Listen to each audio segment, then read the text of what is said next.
હમા બાપ ડાકલું વાગતું જાય કાનિયો જોગી રોવા માંડ્યો. આ મારી આજ તારી પાસે એકલો કાનિયો જોગી નથી બેઠા, પણ નાડોદાની આમ તો દરબારોની વસ્તી છે ને બધા કાનિયો બનીને આવ્યા છે. જાગ જાગ જાગ દેવી. અને તા કાના બાપાની વસ્તી જ્યાં પગેમાં પડી અને કાના ભગત ને કહેવા છે કે કાનિયા જોગીને હાક આવે, ખમા કે મારા ચિયાડાના દરબારો આજ મારા દીકરા થઈને આવ્યા છો ને કે હા, તો મારા કાનિયાનું કહી દઉં છું. આ કાંઠે તારું મેલડી રમું છું, હુતરના દોરાની ફાળકી બનાવો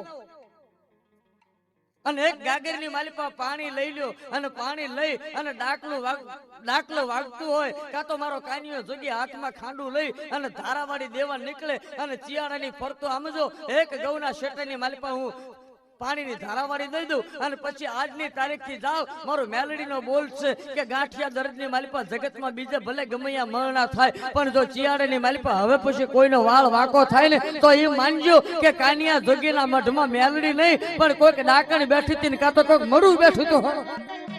અને આમ કાનિયા જોગીને કહેવા છે કે જ્યાં માતા શરૂ થઈને એક હાથની માલિપા તલવાર લીધી ને એક હાથની માલિપા પાણીની ગાગર છે.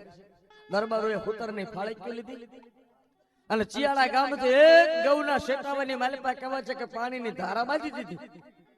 જાઓ દરબારો, આ મારી મેલડીની ખીલી મેં ખોડી ને એ ખીલી ખોડ્યા પછી આમ જો 14 બ્રહ્માંડનો ભૂપ આવે ને તો એ દરદ તો શું, બાકી કાળના ચિયાડાના પાથરની માલિપા પોગવા ન દઉં. આ મારું કાનિયા જોગીની મેલડીનું વેણ છે. અને કહેવા છે કે તેના દિવસથી ચિયાડાની માલિપા શાંતિ થઈ ગઈ. પણ આ વાત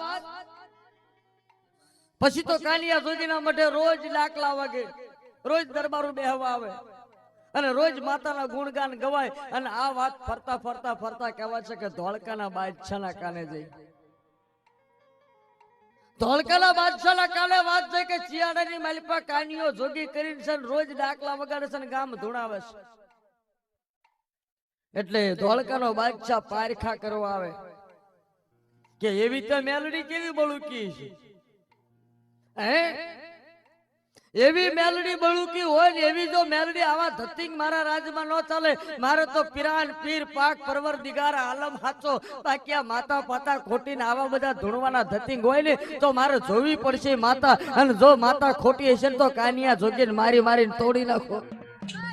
ધોળકાનો બાદશાહ 50 ઘોડેસવારો ને લઈ અને જેદી કહેવા છે કે ચિયાડાની માલિપા આવે, પણ ધોળકાનો બાદશાહ ઘોડી ઉપર સવાર થઈને આવ્યો હતો અને એ ઘોડી એને બહુ વાલી હતી. અને ઘોડીના ઉદરની માલિપા કહેવાય છે કે ગર્ભ હતો. ઘોડીને થાણ દેવાની તૈયારી હતી. ધોળકાનો બાદશાહ આવ્યો એટલે કીધું કે લા બે કાનિયા જોગીનું ઘર કયું કે બાપુ આર યુ બોલાવ કાનિયાને.